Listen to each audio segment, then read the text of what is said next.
Hey guys, welcome back to my channel. So today, I want to thank you so much for all the likes and thumbs up and comments for my last video about p-value. I really appreciate that.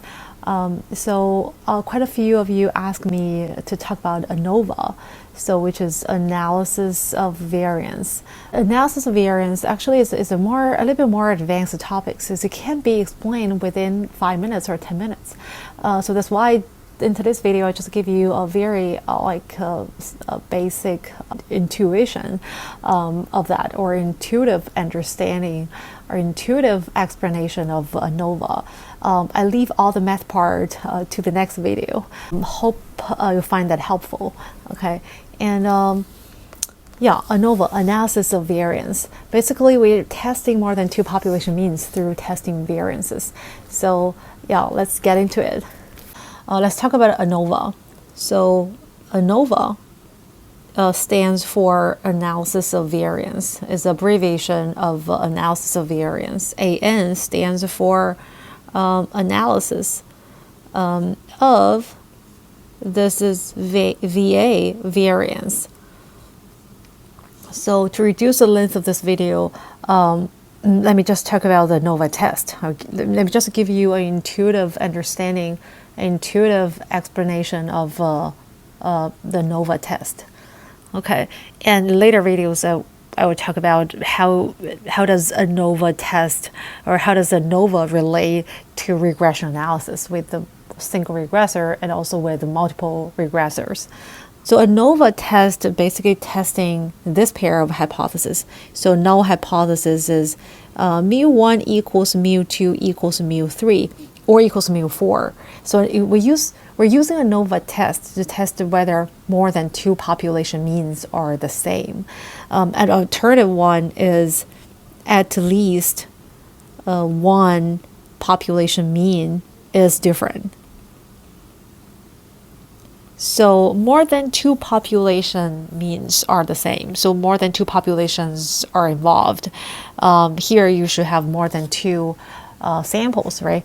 If we have 3 population means, that means we should have 3 populations, and each population we draw a sample. So that means we should have 3 samples. Let me give you an example. So let's suppose we want to know the relationship between x and y, and x is an independent variable here. I suppose is how students like the professor, or professor rating. So professor rating could be excellent, and fair or average, and poor. So apparently this independent variable is a categorical variable, right? We can give assign a numeric value to each category. So suppose excellent is 1, x equals 2, fair, x equals 3, poor, right? Categorical variable. And y is test score.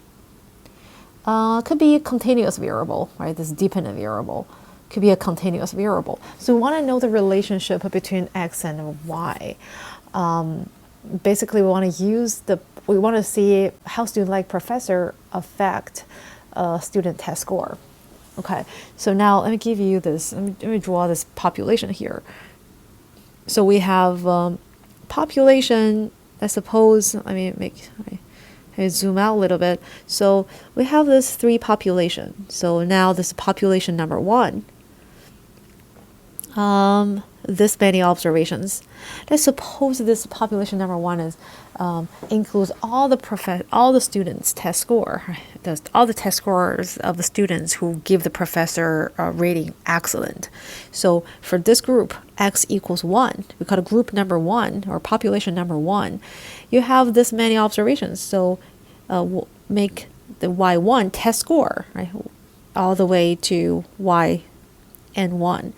So that you have N1 students' test scores. All the students in this group give the professor a rating excellent. Okay. And another population, we call it population 2, contains this many observations.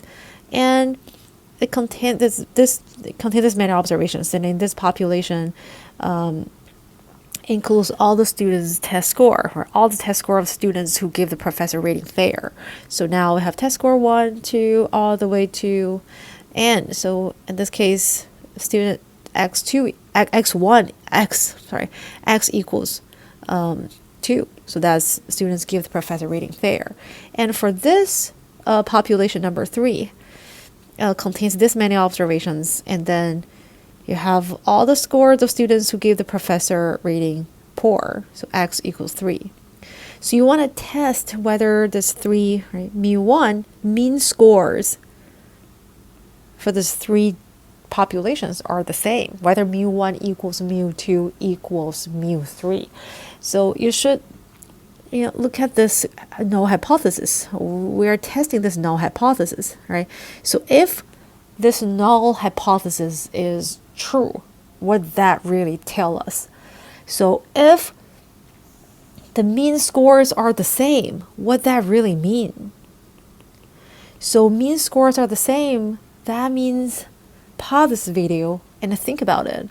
If this 3 population means are the same, what that really tell us? It tells us it doesn't matter you like the professor or you don't like the professor, or regardless, how you like the professor, your test score will not be affected. So that means there's no relationship between how students like professor and student test score, because it doesn't matter you give the professor rating excellent, or you give the professor rating fair, or you give the professor rating poor, your test score, average test score is around the same. So that means there's no relationship. You can't use professor rating to explain the difference in student test score, because there's no relationship. It doesn't matter how you like the professor, your test score will not be affected. Okay, so that means there's no relationship, or you can't use X to explain Y. So there's no relationship between how students like the professor rating, and test score. But if you reject null and you accept the alternative, that means you can use professor rating to explain test score. Okay, if you understand this, you're in a better position to understand the later. So in order to test whether mu1 equals mu2 equals mu3, we draw a sample from each population. So out of this population, we take, for the sake of simplicity, we just use n1 equals 3. Random select 3 students. It get test score, I suppose, is 100, 95, and 90. So for second population, we take a sample contains 3 observations, and test score is 90, 85, and 80. And for third sample, we take 3 observations, is 80 score, right? 70, 75, and 70. So these are test scores. And for this one is x equals 1. Right? The group 2, x equals 2, student give the rating fair, student give the rating poor. Right? And then we can easily compute the average. X bar sub 1 equals 95. X bar sub 2 equals 85. X bar sub 3 equals 75. Right? We're testing whether population means are the same through testing, not testing whether 3 sample means are the same. Instead, we're testing through variances. Okay, so now look at this way. So we want to explain variation in y. Why 100 is different from 90? Why 90 is different from 75? Why some students have the score 100, some students have score 85? Why some students have the score 70? How do you explain that? So we can write this way. Source of variation and dependent variable y. Right? What causes variation in y? What causes students, right, got full marks? Some students only get 70. What causes that? So we know we found one. So is it how student like the professor rating, or by convention we call it treatment. TRT stands for treatment. Or this is just our models, this is our independent variable, this x. Right? We can use why the student got 100 because he liked the professor the most. Why student got 85 because in the second group, and the student got 70. We know the reason. Part of the reason maybe because the students only rate the professor poor, right? We can use professor rating to explain variation in y. And some other source of variation in y is, let's say this, right? Some variation 100, right? So we know that 100 different from 90, different. Why 90 is different from 70 because they're in different groups. Right? This is a group number 1, and it's group number 2, group number 3. But within each group, why some students have the score 90, some student got 100. Why some student got 95? Because they're in the same group. How do we explain that?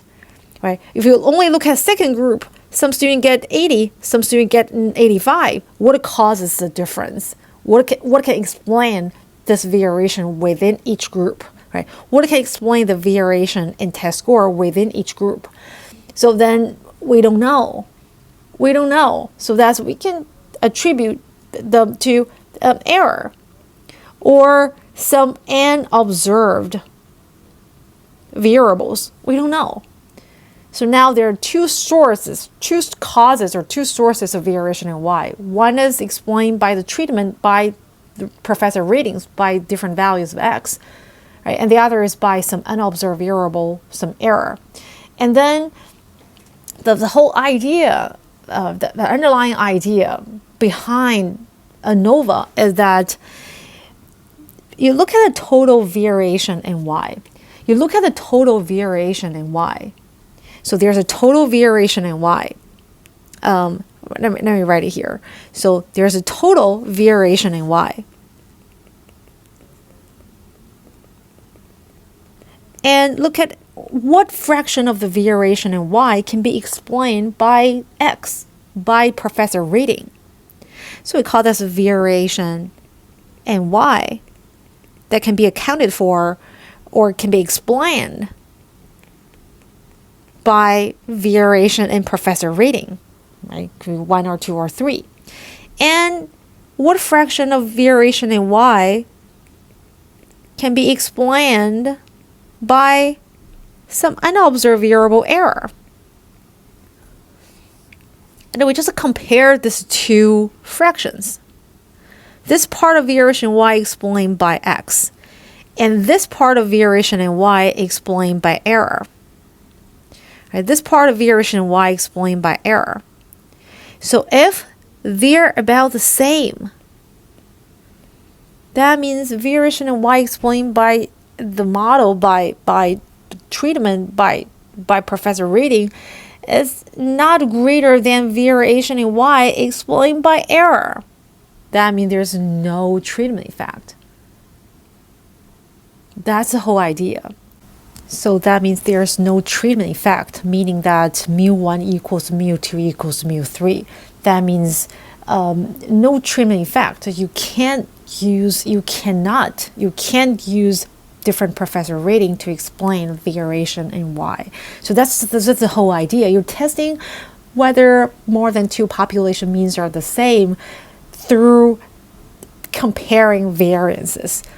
As here is a variation, but we use variance because we need to divide variation by degrees of freedom to get the variance. So we'll talk about all the math part in next video. Again, thank you so much for watching. And any questions regarding statistics, 统计学, econometrics, 计量经济学, and micrometric theory, feel free to let me know. And again, thank you so much for watching, and see you in the next one. Bye.